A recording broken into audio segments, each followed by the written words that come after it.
So இன்றைக்கி ஒரு ஃபென்டாஸ்டிக்கான video பார்த்துலாங்க. IPO so already முடிஞ்ச ஐபிஓ அவங்கெல்லாம் உள்ளே வந்தாச்சு, எப்படி வந்து ட்ரேடிங்கில் போயிட்டுருக்காங்கன்னு ஆல்ரெடி சொல்லிட்டு தான் வரேன். பட் இப்போ அப்கமிங் 2025 இன்னும் என்னென்ன கம்பெனிஸில் ஐபிஓவில் வரப்போகுது, அவங்கள நீங்கள் பார்க்க போகிறீங்களா, இல்லை வந்து பேனா பிரதர் நான் ரிஸ்க் எடுக்க விரும்பல, நான் டேரெக்டாக வந்து ட்ரேடிங்லேயே பார்த்துக்கிறேன் அப்படின்றீங்களா, என்னென்ன கம்பெனிலாம் முதல்ல வரப்போகுதுன்னு பார்க்கலாம். எல்லாமே சூப்பரான கம்பெனிங்க. டாடா கேபிட்டல் 17,200 கோடி இஷ்யூ சைஸில் வர போகிறாங்க. எல்ஜி எலக்ட்ரானிக்ஸ் உள்ளே வராங்க 15,000 கோடிக்கு. ஐசிஐசிஐ ப்ரூடென்ஷியல் அசெட் மேனேஜ்மெண்ட் உள்ளே வராங்க 10,200 கோடிக்கு. ஐநாக்ஸ் கிளீன் எனர்ஜி 1000 கோடிக்குள்ளே வராங்க.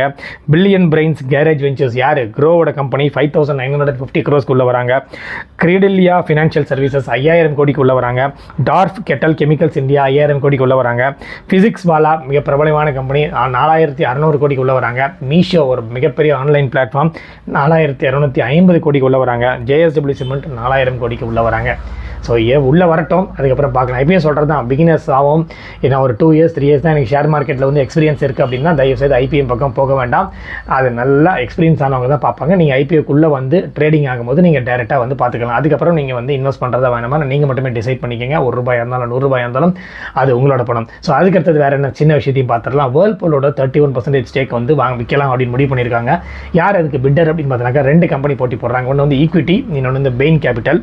ஸோ யாருன்னு தெரியும், இவங்க வந்து ஒரு பிக்கஸ்ட் இன்வெஸ்டர் அண்ட் மேனுஃபேக்சரர்ஸ் இன் ஏஷியான்னு கூட சொல்லலாம். ஒன் ஆஃப் த பிக்கஸ்ட் மேனுஃபேக்சரர்ஸ்னு சொல்லலாம். ஸோ யார் அதை நடத்திட்டு இருக்காங்க இந்தியாவில்னு பார்த்தீங்கன்னாக்கா வேர்ல்பூல் மொரிஷியஸ் லிமிடெட், இவங்க தான் ப்ரொமோட்டர். ஸோ யாரெல்லாம் எவ்வளோ பர்சன்டேஜில் இருக்காங்கன்னு பார்த்தீங்கன்னாக்கா மியூச்சுவல் ஃபண்டில் இருக்கிறவங்க 26.2%, ஃபாரின் இன்ஸ்டிடியூஷனல் இன்வெஸ்டர்ஸ் 10.3% இன்வெஸ்ட் பண்ணியிருக்காங்க. ப்ரொமோட்டர்ஸ் 51% இருக்காங்க. பப்ளிக்ஸ் வந்து கிட்டத்தட்ட 10% இருக்கிறாங்க. ஸோ இது பிட்டரில் யார் வின் பண்ணிட்டாங்கன்னா கண்டிப்பாக வின் பண்ணோன்னா அடுத்தது ஒரு ஷார்ட்ஸில் சொல்கிறேன். நன்றி, வணக்கம்.